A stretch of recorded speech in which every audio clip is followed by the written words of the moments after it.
안녕하세요. 반갑습니다, 여러분. 어, 오늘 이제 여러분하고 16번째 21년 판례, 최신 판례 특강을 하겠습니다. 아마 17강, 그죠? 다음 한 번 더 하면 21년 판례는 다 끝날 것 같습니다. 그렇게 한번 살펴보도록 하고요. 자, 오늘은 이제 보험 관련해서 좀 더 해보도록 하겠습니다. 보험. 자, 보험법 1장 통칙에서 전압 판례가 21년에 하나 나왔는데요. 좀 귀한 판례입니다. 저는 전압 판례 다수 의견에 동의할 수 없습니다만은 그래도 우리는 다수 견해를 알아야 되겠죠.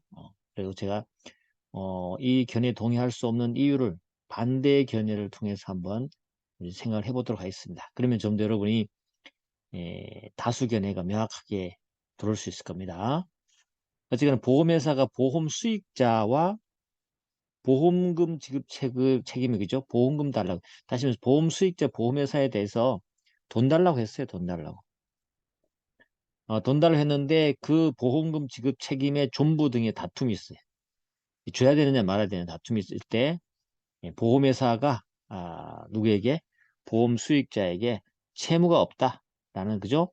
부존재 확인을 구하는 소를 제기했어요. 이거 할 수 있냐 이거죠. 이 채무 부존재 확인서의 취지하고 이런 거 알아보면은 과연 그렇게 해야 될 건가 생각을 해볼 수 있습니다. 자, 가보시면 쟁점은 이렇습니다. 보험 계약자 당사자 사이에 계약상 채무의 존부나 범위에 관한 다툼이 있어. 지금 보험회사하고 보험 계약자 다툼이 있어요. 보험회사가 보험 수익자를 상대로 소극적 확인해소를 제기할 확인이 있는지, 그죠? 보험회사가. 그러면 이 확인해소는 언제 하느냐인데, 판례는 적극적으로 가능하다 그랬어요. 보험회사가 누구에게? 에, 보험 수익자를 상대로 어, 채무 부존재 책임 없다라는 것에 대한 확인소를 제기한 거죠. 가보겠습니다. 보통 이런 확인해소를 제기하게 되면 상대방하고의 다툼이 있을 때 한쪽 당사자가 소를 제기했을 때 어떤 지연 전략으로 많이 활용합니다. 어, 재판의 하나의 기술이라고 볼 수 있는 부분이 있습니다. 일단 우리 다수견해는 이렇습니다. 확인해소라는 것은 어떤 거냐? 권리보호 요건으로서 확인의 이익이 있어야 된다. 그렇죠? 그리고 확인의 이익은 원고의 권리 또는 법률상의 지위에 현존한 불안한 위험이 된다. 일단 확인의 이익이 있어야 되고 그리고 현존하는 불안 또는 위험이 있고 그 불안 위험을 제거하는데 피고를 상대로 확인 판결을 받는 것이 가장 유효 적절한 수단일 때만 인정된다 하는 거죠.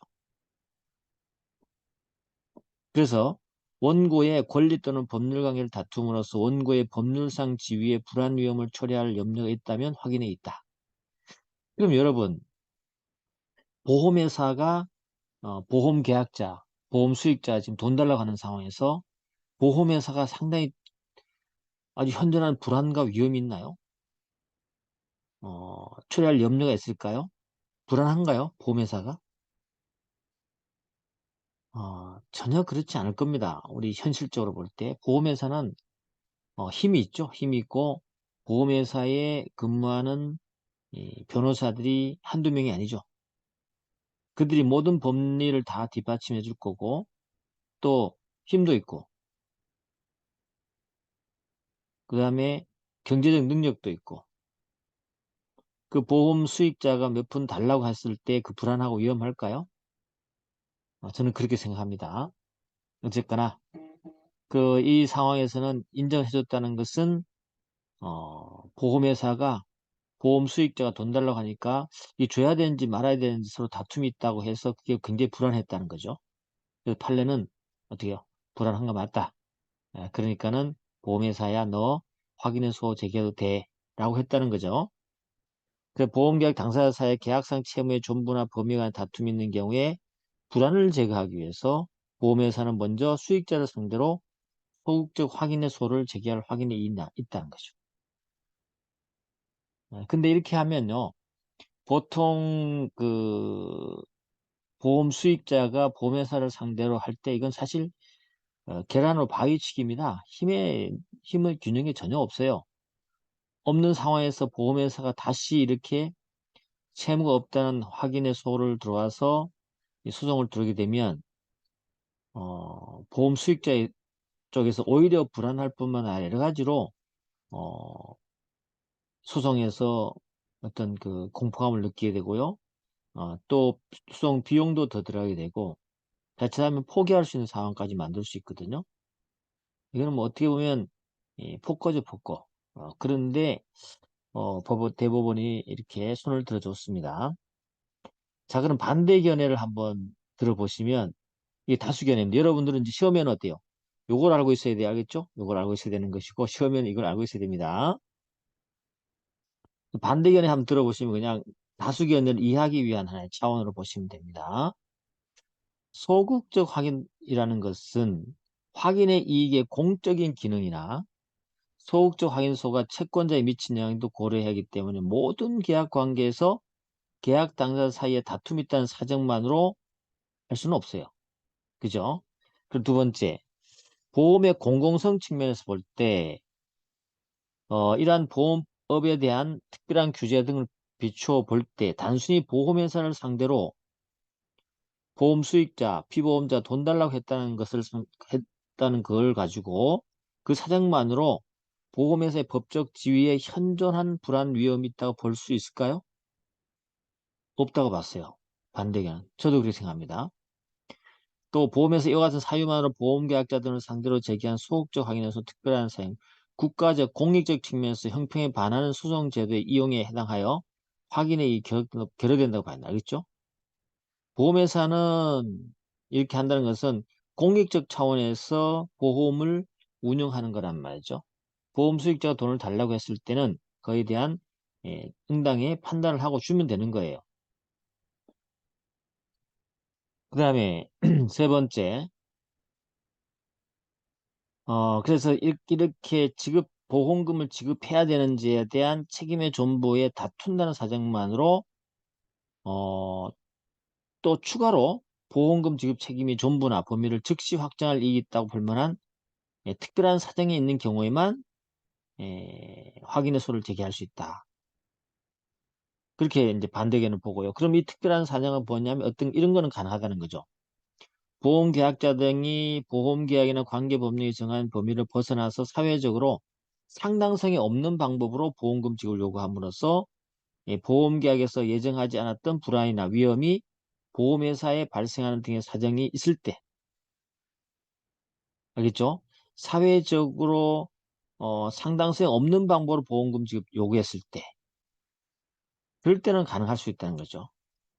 또 보험 사기에 해당돼서 보험회사가 범죄나 불법 행위의 피해자가 되거나 될 우려가 있다 볼 만한 사정이 있을 때 이런 건 될 수 있다는 거죠. 이런 것도 없이 그냥 한다는 것은 문제가 있다고 보인다는 거죠. 알겠죠? 그래서 조금 대법원 같은 경우는 보험 사기에 너무 치중해서 판결을 한 거 아닌가 싶습니다. 그렇다고 해서 이거 확인의 소를 이쪽으로 인정해 준 부분은 조금 무리가 있다고 저는 생각합니다. 어쨌거나 우리 판례는 보험회사가 확인의 소 제기할 이익이 있다고 했습니다. 자, 두 번째는 손해보험에 대한 판례가 두 개가 있는데요. 21년 판례인데 제3자 행위, 보험자 대위 있잖아요. 대신해서 보험회사가 보험금을 지급하고 그다음에 제3자에 대해서 대위할 때요. 이 대위할 때 제3자 행위에 고의나 과실이 필요한지 이런 판례. 그 다음에 피보험자 손해보험계약에서 수령한 보험금을 제3자의 손해배상 책임에서 공제할지 여부. 요 판례는 좀 잘 기억을 좀 해둬야 돼요. 해줘야 되고, 여러분들이 이제 이해하기 좀 어려운 부분이 한번 검토를 해보도록 하겠습니다. 첫 번째는 제3자 행위에 고의가시 필요한지 여부죠. 보험자 대위. 예를 이런 거지 않습니까? 이게 갑이 보험회사라고 합시다. 회사. 그 다음에, 피보험자, 병, 이렇게 제3자. 알겠죠? 제3자라고 하겠습니다. 이 제3자 행위에 의해서 을이 보험금을 지급받았다는 거죠. 그렇죠? 그러면 갑 회사가 을이 병해에 대해서 청구할 수 있는 그죠? 그런 손해배상 청구나 기타 채권에 대해서 갑 회사가 이렇게 이걸 대위하는 거란 말이죠. 알겠죠? 대위한다.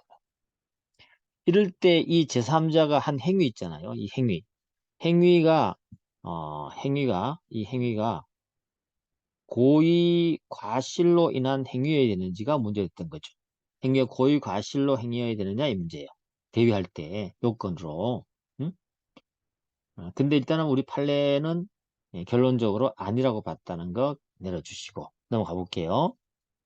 자, 그다음에 그래서 우리가 이제 뭐 이 판례에서 쟁점은 보험자 대위 규정을 둔 이유를 말했고요.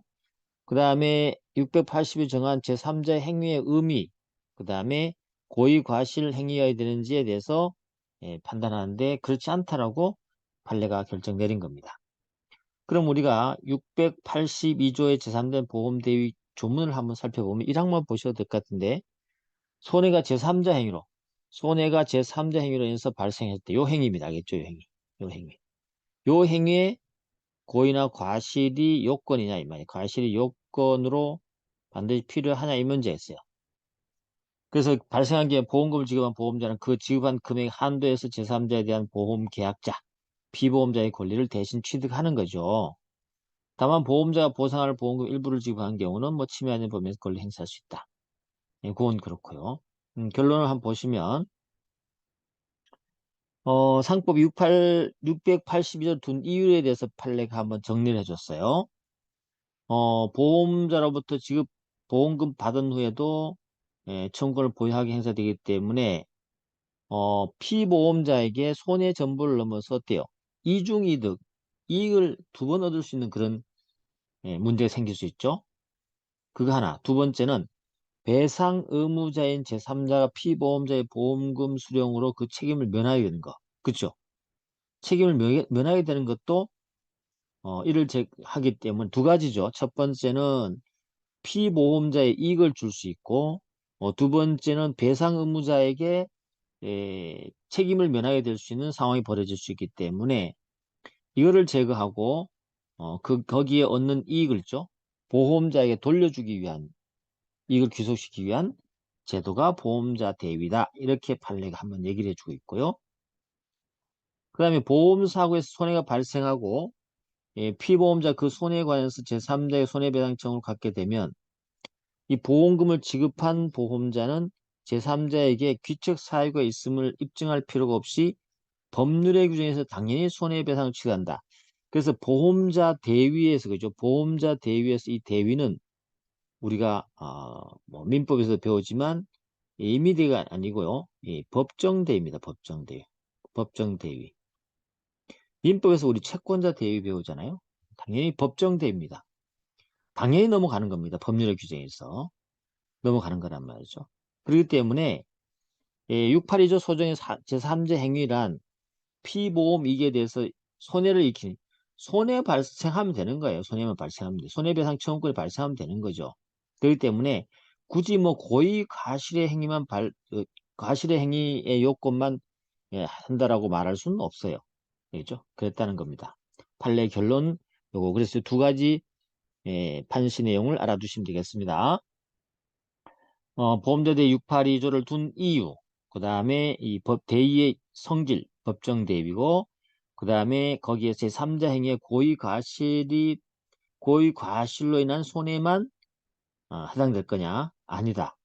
결론인 거죠. 알겠죠? 자, 이렇게 해서 보험 관련되는 판례를 좀 했고요. 자, 오늘 여기까지 하도록 하고, 하도록 하겠습니다. 수고했습니다.